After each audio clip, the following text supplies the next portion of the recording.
నమస్తే. వివేకం నిజంగా 2 డేస్లో 2 మిలియన్ వ్యూస్ అంటే యూట్యూబ్లో ఫ్రీ స్క్రీనింగ్ పెట్టిన తర్వాత ఇట్లా ఇంత బ్లాక్ బస్టర్ బయోపిక్ అంటే ఖచ్చితంగా వివేకం అనే చెప్పుకోవాలి. అయితే ఈ మూవీ గురించి డాక్టర్ సునీత గారు కొన్ని విషయాలు చెప్పారు. అయితే అవేంటి, దీనికి వైసీపీ ఎలా రెస్పాండ్ అవుతుంది, వీటన్నిటి గురించి చర్చిస్తాను. మనతో పాటు సీనియర్ జర్నలిస్ట్ సత్యమూర్తి గారు ఉన్నారు, వారిని అడిగి తెలుసుకున్నాం. సార్ నమస్తే. నమస్కారం అండి.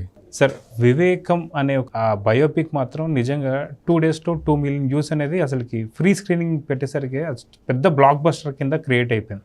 ఇప్పుడు ఏపీలో ఎక్కడ చూస్తే, ఏపీ కాదు తెలుగు కూడా ఎక్కడున్నా సరే దీని గురించే చర్చించుకుంటూ వస్తున్నారు. కానీ ఈ యొక్క చిన్న మూవీకి అసలుకి వైసీపీ ఎందుకు భయపడుతుంది? దీని మీద సునీత గారు చేసిన వ్యాఖ్యల గురించి మీరు ఏం చెప్తారు? అంటే ఈ సినిమా వైఎస్ వివేకానందరెడ్డి బయోపిక్. ఇది వైఎస్ వివేకానందరెడ్డి అక్కడ పులివెందుల్లో ఎట్లా ఉండేవాళ్ళు, ప్రజలతోటి ఎట్లా ఉండేవాడు, ఆ తర్వాత జరిగిన పరిణామాలు ఏంటి, మొత్తం కుటుంబంలో తగాదాలు ఏ విధంగా జరిగినాయి అనేది ఇవన్నీ చూపించాడు. అంటే రాజశేఖర్ రెడ్డి మరణం తర్వాత జరిగిన పరిణామాలు ఈ సినిమాలో చూపించారు. దీన్ని ఏంటి అంటే ఇది ఒక సినిమా దీంట్లోనే తీశారు. మొత్తం అంతా ఫుల్ ఫ్లెడ్జ్డ్ మూవీ లాగానే ఉంటుంది. కాకపోతే ఏంటి అంటే ఫుల్ ఫ్లెడ్జ్డ్ మూవీ లాగా తీస్తే ఆంధ్రప్రదేశ్లో ఆడనివ్వరు కదా, సినిమా ఆడనివ్వరు. థియేటర్లో రిలీజ్ చేస్తే ఆ సినిమాని అసలు రిలీజే కానివ్వరు.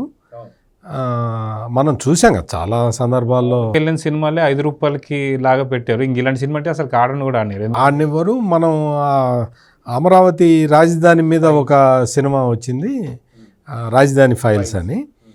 ఆ సినిమాని మరి మధ్యలో ఎట్లా ఆపేశారో కూడా మనం చూసాం. పోలీసులు, రెవెన్యూ వాళ్ళు థియేటర్స్లో లోపలికి వెళ్ళి మరి ఆపేసి, థియేటర్స్ లోపలికి వెళ్ళి స్క్రీనింగ్ మధ్యలో ఉండంగా ఆపేశారు. మరి అమరావతి సినిమానే అట్లా ఆపేస్తే మరి వివేకానందరెడ్డి బయోపిక్ అంటే దాన్ని ఆడనివ్వరు కదా.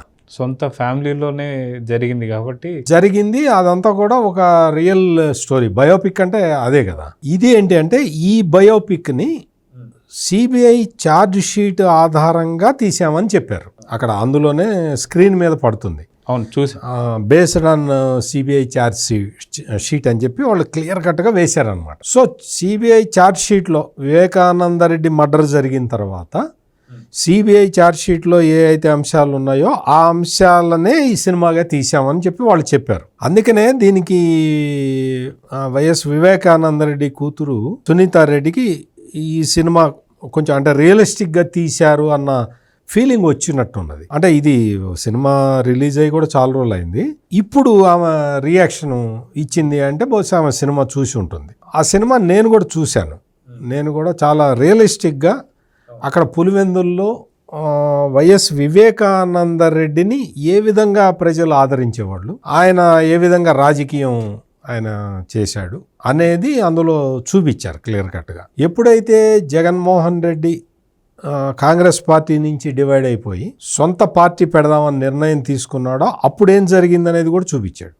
వివేకానందరెడ్డి అయితే మొదటి నుంచి కూడా కాంగ్రెస్ పార్టీకి మనం లాయల్గా ఉండాలి, మీ నాన్న చెప్పింది కూడా అదే అని జగన్ తోటి పదే అన్నట్టు కూడా ఈ సినిమాలో చూపించారు. అయినా సరే లేదు నేను సపరేట్గా పార్టీ పెట్టుకుంటాను అని జగన్మోహన్ రెడ్డి బయటకు వచ్చి పార్టీ పెట్టుకున్నట్టుగా అందులో చూపించారు. ఆ తర్వాత ఈ పరిణామ క్రమంలో ఏంటి అంటే షర్మిల ప్రస్తావన కూడా వస్తుంది. అంటే షర్మిలకి టికెట్ ఇవ్వాలి అని చెప్పి వివేకానందరెడ్డి ప్రపోజ్ చేయటం, దాన్ని కాదు అని చెప్పి అవినాష్ రెడ్డిని తీసుకురావటం, ఈ ఎపిసోడ్ అంతా కూడా ఆ సినిమాలో చూపించారు. ఇట్ ఈస్ రియలిస్టిక్ మూవీ అనే అనిపించింది.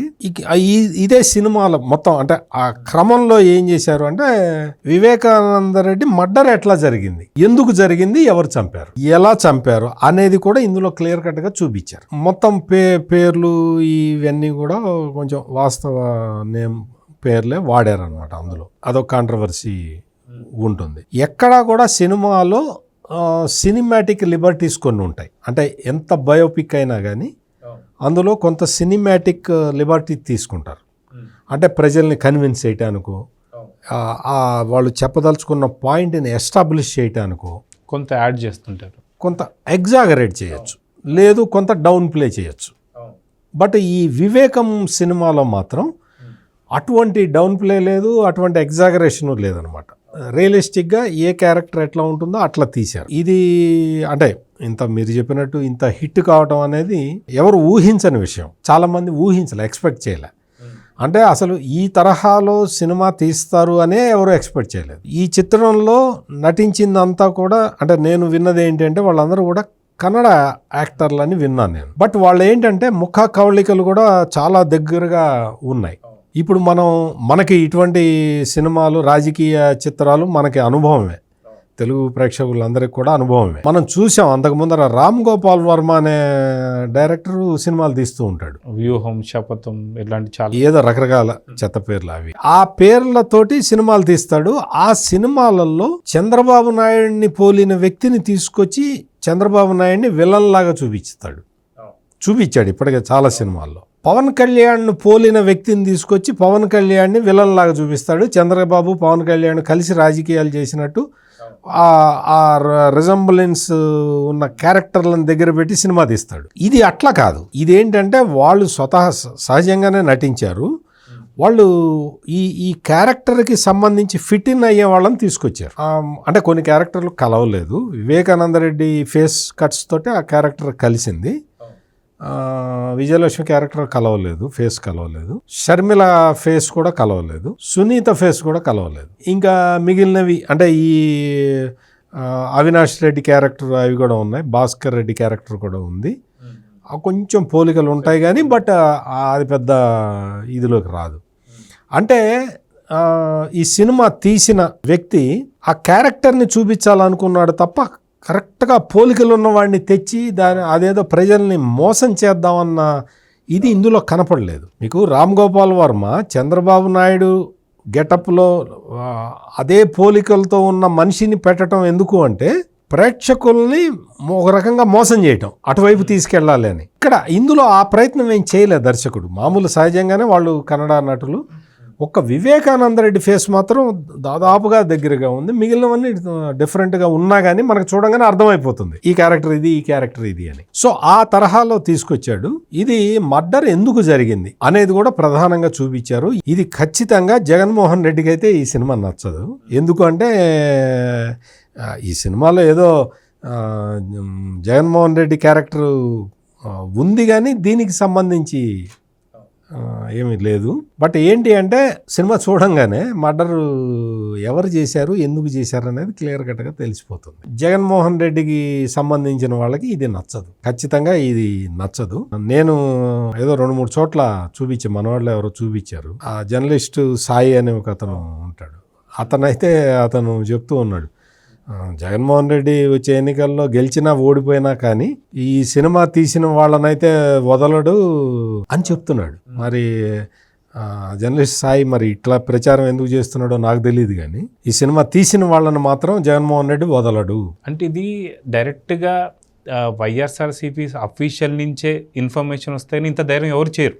ఎందుకంటే మీరు కూడా జర్నలిస్ట్ గారు కాబట్టి మీరు కూడా ఏదైనా సినిమా మీద వ్యాఖ్యలు చేయాలి, కానీ మీరు ఎప్పుడు చేయడం. కానీ ఈ సినిమా మీద చేస్తున్నారంటే అఫీషియల్ నుంచి ఖచ్చితంగా ఇన్ఫర్మేషన్ ఉందేమో అని కొంతమంది చర్చించుకుంటారు. దాని మీద మీరు ఏమంటారు? మనం చెప్పలేము. మనం ఇప్పుడు జర్నలిస్ట్ సాయి ఎందుకు చెప్పాడు అనేది నేను చెప్పలేను కదా. అయితే జర్నలిస్ట్ సాయి అయితే చెప్పాడు, ఈ సినిమా తీసిన వాళ్ళు మాత్రం జగన్మోహన్ రెడ్డి అధికారంలోకి వచ్చినా రాకపోయినా కానీ వాళ్ళకి కష్టమే అన్న యాంగిల్లో చెప్పాడు. అంటే అతనన్న పదాన్ని నేను డైరెక్ట్గా చెప్పను, ఎందుకంటే నేను అటువంటి కామెంట్లు నేను చేయను కాబట్టి. బట్ అతను మాత్రం ఒక సీరియస్ థ్రెట్ అన్నట్టే చెప్పాడు. మరి ఇదే విషయం వాళ్ళ సోషల్ మీడియాలో కూడా 2-3 చోట్ల కనిపించింది నాకు. అంటే ఈ విధంగా సినిమా తీయటం అది ఇది కూడా వాళ్ళకి నచ్చలేదు. మర్డర్ ఎందుకు జరిగింది, ఎట్లా జరిగింది? ఇప్పుడు Vivekananda Reddy murder political reasons తోటి జరిగింది అని షర్మిల ఎప్పుడో చెప్పింది కదా, 3 ఏళ్ల కిందటే చెప్పింది. ఆమె సిబిఐకి వాంగ్మూలం ఇచ్చింది. ఆమె వాంగ్మూలం ఇవ్వడం బట్టే కేసు ఈ స్థాయికి వచ్చింది. పొలిటికల్ కాన్స్పిరసీ ఉన్నది, రాజకీయ కారణాలతోటే వైఎస్ వివేకానంద రెడ్డి మర్డర్ జరిగింది అని ఫస్ట్ చెప్పింది ఎవరు? వైఎస్ షర్మిల. ఆమె అఫిడవిట్ ఆధారంగానే సిబిఐ కేసు ఎంక్వైరీ చేసింది. ఆ తర్వాత మర్డర్లో పార్టిసిపేట్ చేసిన దస్తగిరి ఇచ్చిన వాంగ్మూలం, అంటే అతను అప్రూవర్గా మారిపోయి ఇచ్చిన వాంగ్మూలంతో ఈ కేసు కొలిక్కి వచ్చింది. ఇదంతా కూడా వాళ్ళకి నచ్చదు. అంటే జగన్మోహన్ రెడ్డికి సంబంధించిన వాళ్ళకి ఇదంతా కూడా నచ్చే అవకాశం లేదు ఖచ్చితంగా. వాళ్ళు అంతకుముందు చంద్రబాబుని విలన్గా పెట్టి పవన్ కళ్యాణ్ని విలన్గా పెట్టి అసలు వాళ్ళిద్దరు కలిసి కూర్చొని కుట్రపన్ని అదేదో ఒక సినిమా ఒకటి వచ్చింది, అందులో జగన్మోహన్ రెడ్డిని హీరోగా చూపిస్తూ తీశారు. జగన్మోహన్ రెడ్డిని హీరోగా పెట్టి చూపిస్తూ చంద్రబాబు నాయుడిని పవన్ కళ్యాణ్ని ఆ సినిమాలో విలన్లాగా చూపించారనమాట. మరి అట్లా మరి సినిమాలు తీసిన నేపథ్యం కూడా వాళ్ళకు ఉన్నది.